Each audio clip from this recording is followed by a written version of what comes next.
Hello বন্ধুরা, তোমরা সবাই কেমন আছো? সমাজ চ্যানেলে তোমাদের সবাইকে স্বাগত। তো রান্নাঘরে চলে এসেছি। আজকে রান্না করবো, দেখো ওল।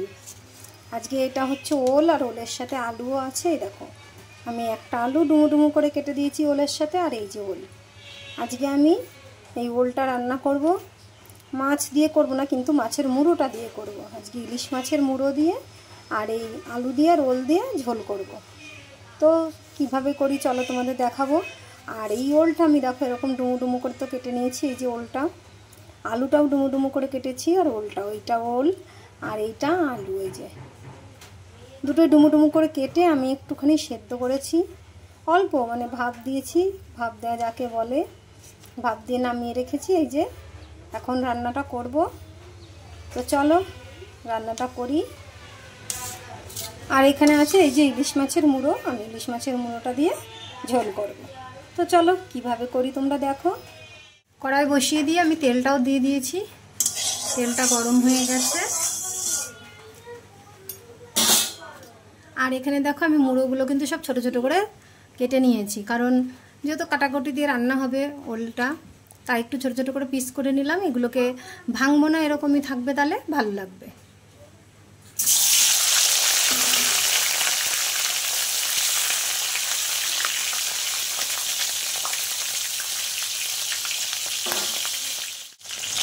দেখো মাছের মুড়োগুলো ভাজা হয়ে গেছে, আমি তুলে নিচ্ছি। এই যে এইভাবে ভেজে নিলাম।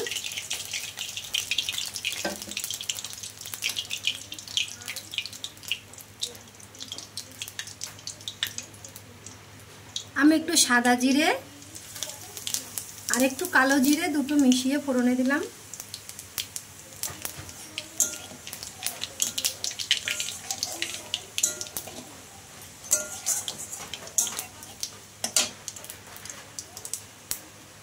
এখন আমি ওল আর আলুগুলো দিয়ে দিচ্ছি।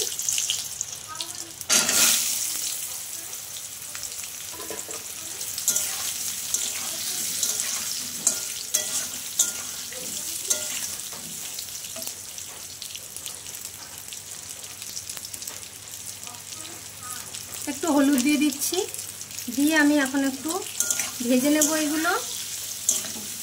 ওলগুলোকে আমি একটু ভালো করে ভেজে নেব, ওলটা আর আলুটা।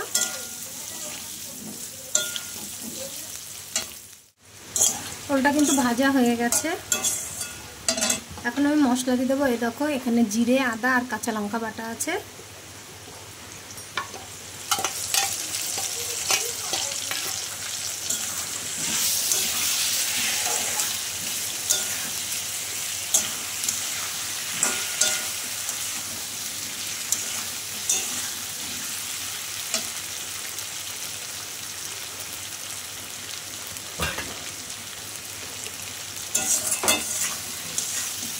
মশলাটা দিয়ে তো আমি একটু কষাচ্ছি।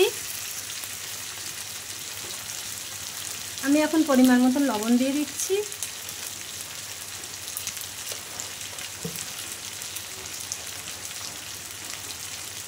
পরিমাণ মতন হলুদ দিয়ে দিচ্ছি।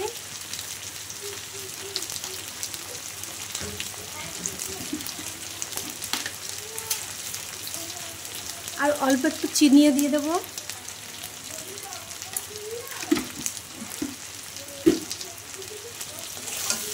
দিয়ে আমি মশলাটা একটু ভালো করে কষিয়ে তারপরে জল দেবো। মশলাটা কিন্তু কষানো হয়ে গেছে, আর দরকার নেই কষানোর। এখন আমি জল দিয়ে দিচ্ছি পরিমাণ মতন।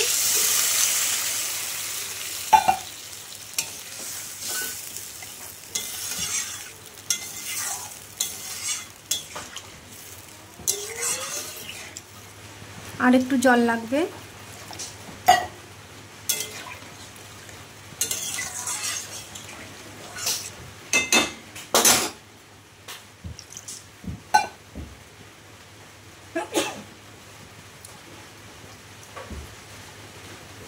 এবার আমি ঢাকা দিয়ে দেবো।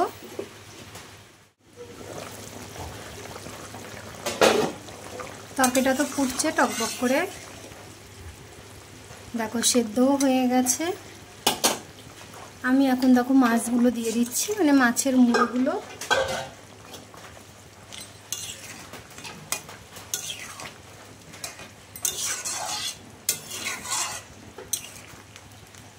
মাছের মুড়োগুলো দিয়ে আমি আর একটু ফুটিয়ে নেব।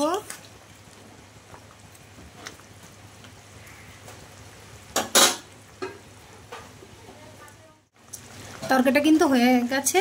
তো নামানোর আগে এখানে দেখো জিরে, ধনে, শুকনো লঙ্কা আর হচ্ছে তেজপাতা দিয়ে আমি ভেজে গুঁড়ো করে নিয়েছি। এই গুঁড়োটা একটু দিয়ে দিচ্ছি।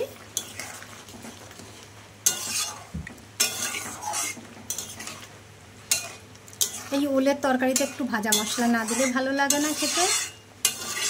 একটু ভাজা মশলা দিলে পরে ওলের তরকারিটা দারুণ টেস্ট হয়।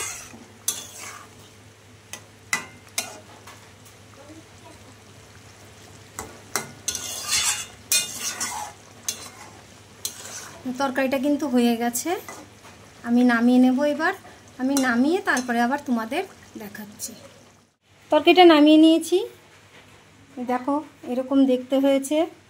আর এই ওলের তরকারি কিন্তু মাছের মুড়ো দিয়ে খেতে কিন্তু দারুণ লাগে। তো আমি যেইভাবে রান্না করলাম তোমরাও এইভাবে রান্না করে খেয়ে দেখো, অবশ্যই ভালো লাগবে। আর যদি ভিডিওটা ভালো লাগে একটা লাইক, কমেন্ট, শেয়ার করো।